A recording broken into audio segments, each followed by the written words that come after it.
Igneous rocks, solids from melts.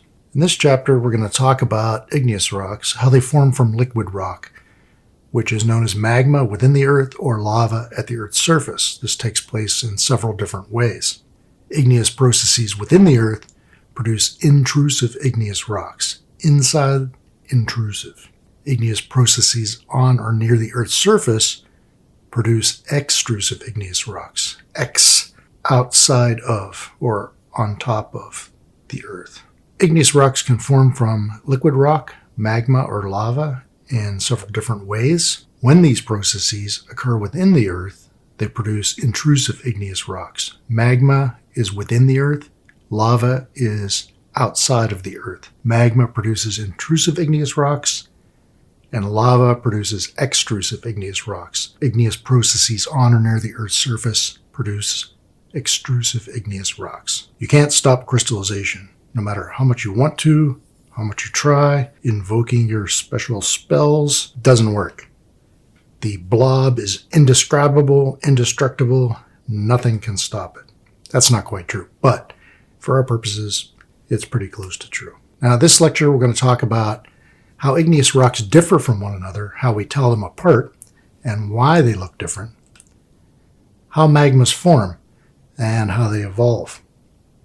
This evolution of magmas is known as magmatic differentiation. The forms of igneous intrusions will be discussed. We'll talk about igneous processes and their relationship to plate tectonics. So, starting out with igneous rocks, how do they differ from one another? The first thing to consider is the size of the crystals. This is also the first thing you'll notice when you look at a rock, in this case, igneous rock. Coarse-grained rocks are known as phaneritic. Phan means to see, so this is a texture that you can see. And here we have a granite. It's a good example of a phanerite. Fine-grained rocks are known as aphanitic. Ap means not, and phan means see, so you can't see the texture in this rock. So here we have a typical fine-grained aphanitic rock. Or we can have rocks of mixed texture, which are known as porphyries. So here we see some large crystals, phaneritic crystals, surrounded by increasingly smaller crystals, in some cases aphanitic. In this case, we can see them all. So this would be a phanerite, but a phaneritic porphyry. Large crystals surrounded by small but still visible crystals. When we look at these rocks up close, here we can see a granite and a basalt. We can produce a thin section, and this thin section allows us to see through the rock and allows us to see features within the rock that we can't see from visible light without magnification. So here we can clearly see crystals. In the zoomed in polarizing microscope view, we still see crystals much larger. We see some striations here, which indicates this is a plagioclase feldspar. And here in the basalt, we see tiny crystals. These are tiny mafic crystals. So think olivine and biotite and hornblende and pyroxenes, things like that, but in very tiny crystalline form. How do igneous rocks differ from one another? Well, first of all, we consider the significance of texture. We can have crystals produced within the laboratory. By slowing the rate of cooling, we produce larger crystals. Studies of slow cooling in granite can also be used as a natural experimental analog. Texture is related to cooling. Intrusive igneous rocks cool more slowly. Extrusive igneous rocks cool quickly, maybe very quickly, maybe nearly instantaneously. So here we have some examples.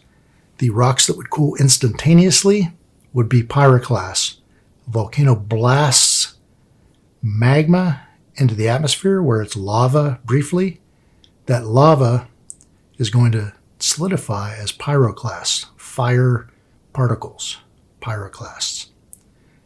Any material that piles up on the Earth's surface is going to be known as an extrusive igneous rock. It's come out of the Earth. In the case of porphyries, they're going to represent bimodal cooling.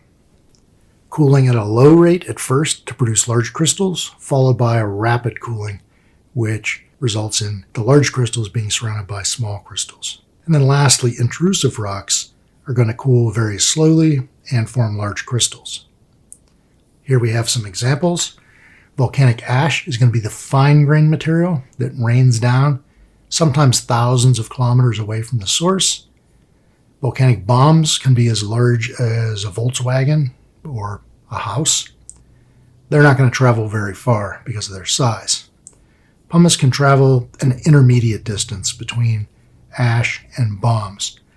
Pumice is also notable for having so much gas space within the rock that pumice can float. And therefore, when a volcanic eruption occurs near water, that pumice can spread for thousands and thousands of miles. And we'll see it ultimately in the sediment record associated with a particular volcanic event. So these are extrusive pyroclasts. They're going to form in violent eruptions from lava while it's in the air. Mafic rocks, like basalt, which are going to flow in the form of lava down a slope before they solidify, or in the case of a felsic rock, more quartz, more feldspar, we have a rhyolite.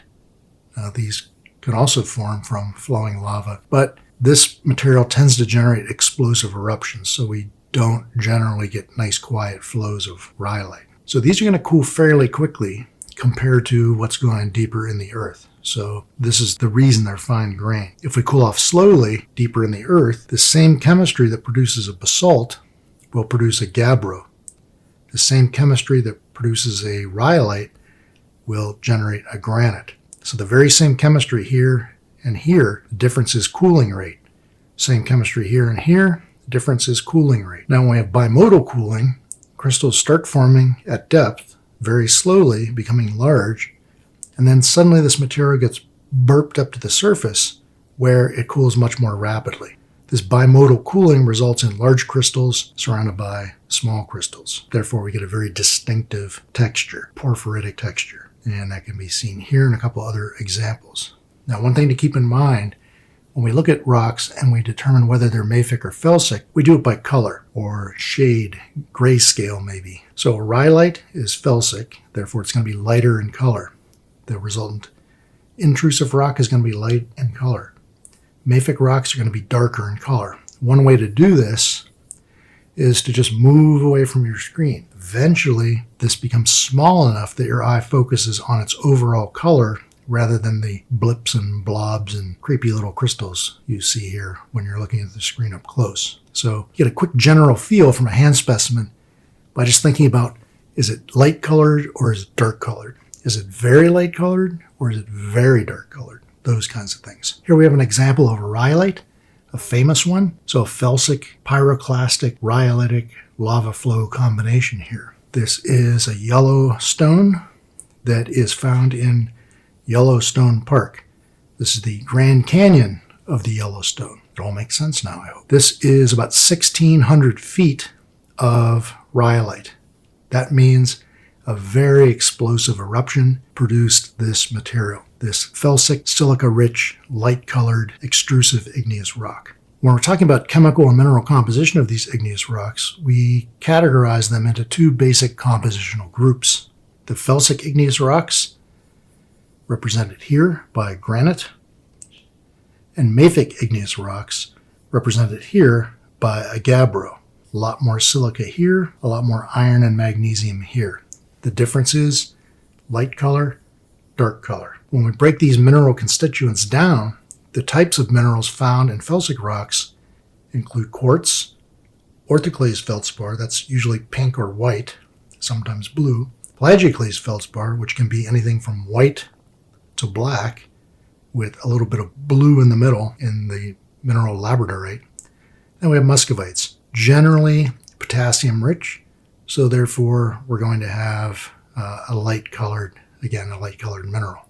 So in a truly felsic rock, we would have lots of quartz, lots of white orthoclase feldspar, lots of white plagioclase feldspar, and lots of muscovite.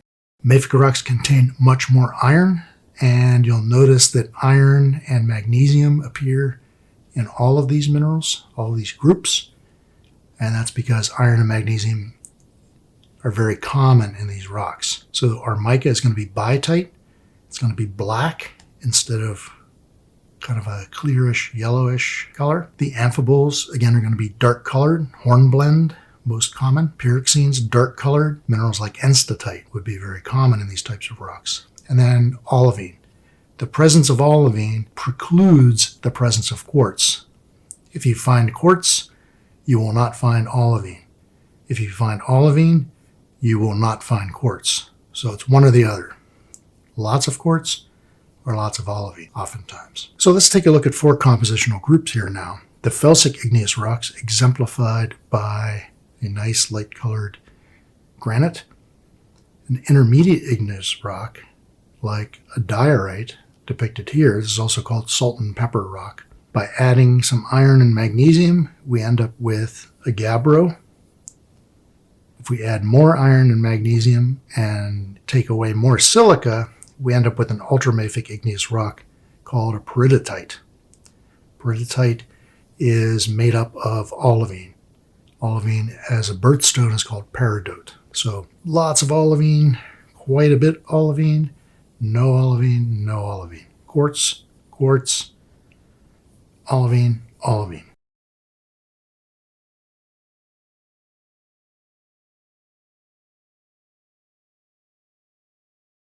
Okay, let's take a look at these now in compositional space. Starting with the felsics, we have a granite, which is the coarse grain equivalent, the intrusive version, and rhyolite, the extrusive version, the fine grain version. So those rocks are going to occupy this space predominantly. Now, if we look at silica content here, we're going from low silica content in ultramafic rocks to very high silica content in felsic rocks.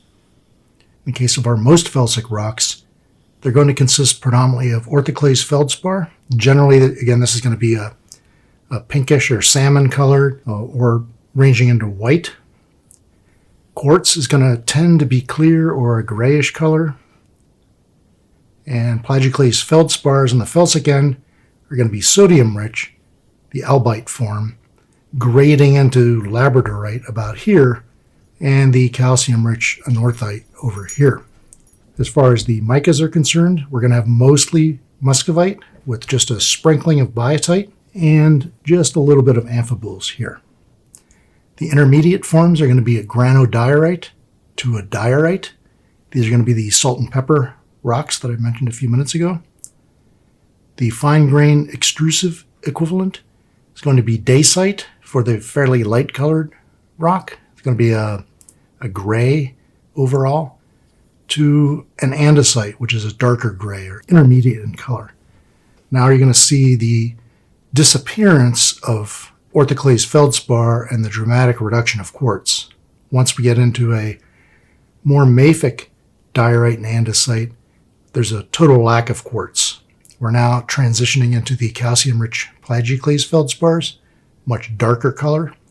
Therefore, the overall color of the rock is going to be much darker because now we're including pyroxenes, which are dark colored, the enstatite example we gave. Lots more amphiboles, less micas, until we reach the ultramafic end here, where we have no quartz, only the calcium-rich plagioclase, no orthoclase feldspar, mostly pyroxenes and olivine. By the time we get to a super ultramafic version, peridotite, we're developing a rock that is about 100% olivine, or pretty close to it. So the other things that are happening in these rocks, we see sodium and potassium content increasing towards the felsic end. We see iron, magnesium, and calcium increasing towards the mafic end. And the melting temperature is also going to change. Very low temperature for felsic rocks, relatively high temperature for mafic rocks. Viscosity is going to be the reverse. Low viscosity at high temperatures, high viscosity at low temperatures. Density, because of the ion content, the cations in this case, is going to increase with increasing iron, magnesium, and calcium. So density increases, viscosity decreases, temperature increases, iron, magnesium, calcium increase. Sodium and potassium decrease. Silica decreases as we go towards the ultramafic. Thought question for this chapter: which processes create the unequal sizes of crystals in porphyries? 2 words: time and chemistry. Time, the more time you have, the larger the initial crystal growth. If we have more of the ions associated with those early crystals are going to be larger. How do magmas form, and why do rocks melt? In general terms, higher melting temperatures occur along with increasing pressure. Lower melting temperatures are found with lower pressures. Water content increases as temperatures decrease, and the rock composition will change. More felsic at lower temperatures, more mafic at higher temperatures. This all starts with a magma chamber, but what is a magma chamber? A rising mass of magma that pushes aside crustal rocks as it rises through the crust. So here we have a magma chamber B rising due to buoyancy through the crust like a lava lamp, and we have another magma chamber A that was in place earlier. So it's cooling, it's undergoing crystallization. You can see crystals forming, little laths of plagioclase perhaps, sinking to the bottom of the chamber, much like that chrome in the chromite sank in that Stillwater complex image that I showed you earlier. We have some partial melting of country rock that's going to continue to add ingredients to this magma chamber. Magmas change as we go further into the crust because the temperature changes. A temperature of about 1,000 degrees centigrade is required for partial melting of crustal rocks. The initial increase in partial melting occurs up here in what we call the low velocity zone. So you can see the overprint of the mantle melting curve here shifting to the left of the geotherm here, meaning there's going to be some melting. Now, to reach 1,000 degrees, we have to go down to about 40 kilometers depth, which would be around here. Magmatic differentiation is a process by which rocks of varying composition can arise from a uniform parent magma. So imagine starting out with one uniform mass of magma. By changing the way that magma cools, we can change the resulting rock, even though we have the same chemistry to begin with. The first minerals to crystallize from a cooling magma are the ones that are the last to melt. So these are the higher temperature crystals here, the big ones. An example of magmatic differentiation in pretty spectacular form can be found just outside of Manhattan in New York. In this case, fractional crystallization is a process in which crystals are formed in a cooling magma and are segregated from the remaining liquid. We can see that here in a cross-section of the Palisades in New Jersey. This is a basaltic intrusion that was emplaced. It was pried into pre-existing rock. We can see that here. The actual intrusion ranges from here to here. The reason it's so apparent is that it is a different chemistry than the rock above and below. There was a previously existing sandstone here that got wedged apart by this basaltic magma, and then that basaltic magma began to cool. As it began to cool, the first minerals, the minerals that are stable at the highest temperatures, precipitate first. They fall out. So that's going to be olivine. So olivine crystals are going to form in this melt and drop to the bottom where they accumulate. Gradually, that iron and magnesium is removed from the mix. It's taken out of the ingredients of the initial magma. So what's left over is calcium-rich plagioclase, and then ultimately, as the calcium is removed from the melt, mostly sodium-rich plagioclase here.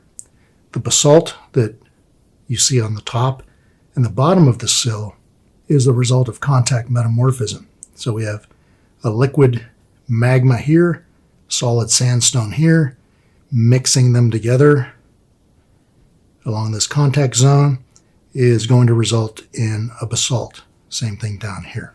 Now we can look at Bowen's reaction series as a guide to what kind of rock we're going to form. This is a laboratory set of experiments where different components of rocks were mixed together in a fine powder, melted, and then allowed to cool.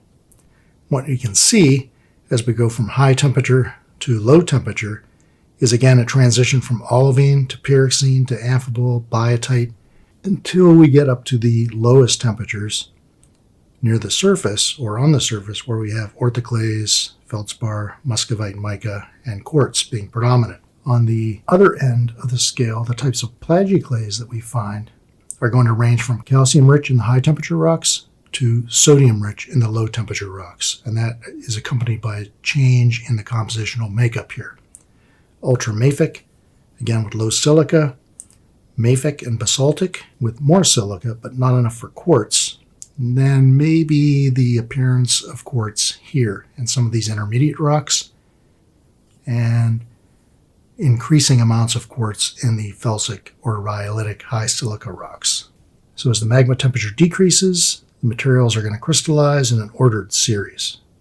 It's not random. Well, plagioclase feldspar crystallizes from calcium-rich to sodium-rich forms. And the composition of the magma is going to change from ultramafic to andesitic and ultimately felsic.